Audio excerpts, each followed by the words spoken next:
নমস্কার বন্ধুরা, আশা করি তোমরা সবাই খুব ভালো আছো। তো আজকে আবার একটি নতুন রেসিপি নিয়ে এসেছি, যেটা হচ্ছে মাংস, মানে পিপা দিয়ে মাংস রান্না। তো এটা দারুণ টেস্টি হয়। তো চলো দেখে নেওয়া যাক যে আমি কীভাবে বানাচ্ছি।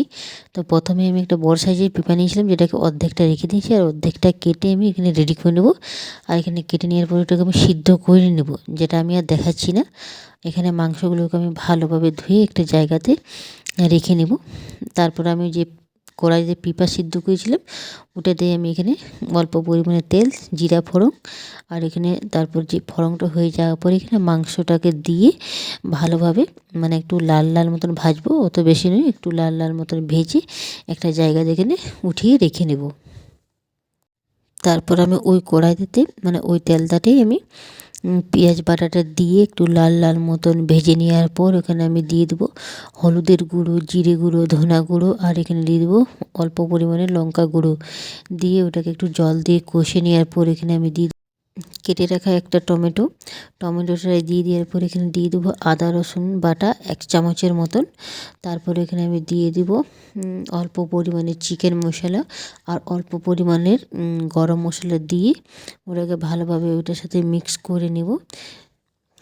মশলাটাকে এরকমভাবে প্রায় 10 মিনিটের মতন ঢাকা দিয়ে মশলাটাকে আমি ভালোভাবে কষে নেব।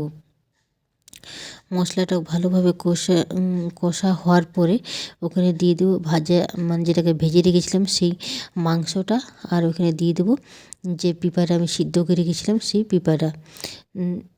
ওটাকে দিয়ে দেওয়ার পর এখানে আমি ভালোভাবে মশলাটার সাথে মিক্স করে নিয়ে এখানে স্বাদ মতন আমি নুন দিয়ে ওটাকে ভালোভাবে ওইটার সাথে আমি মিক্স করে নেওয়ার পর এখানে আমি ঢাকা দিয়ে প্রায় 15 মিনিটের মতন মশলাটার সঙ্গে পিপা আর মাংসটাকে কষে নেব।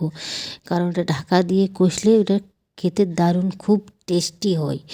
তো এরকমভাবে আমি ভালোভাবে পিপা আর মাংসটাকে মশলার সাথে কষে নেওয়ার পর এখানে দিয়ে দেবো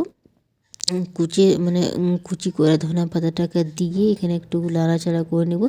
যদি তোমরা এটাকে কষা খেতে চাও তো জল দেওয়ার কোনো দরকার নেই। আর এখানে যদি ঝোল খেতে হয় তাহলে একটু মানে জলটা গরম করে নিয়ে এখানে দিয়ে দিতে হবে, ঝোল ঝোল খেতে গেলে।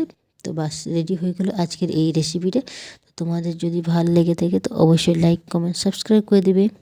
তো চলো আমার খিদে পেয়ে গেছে, তো আমি তাড়াতাড়ি খাবারটা খেয়ে নিই গরম গরম।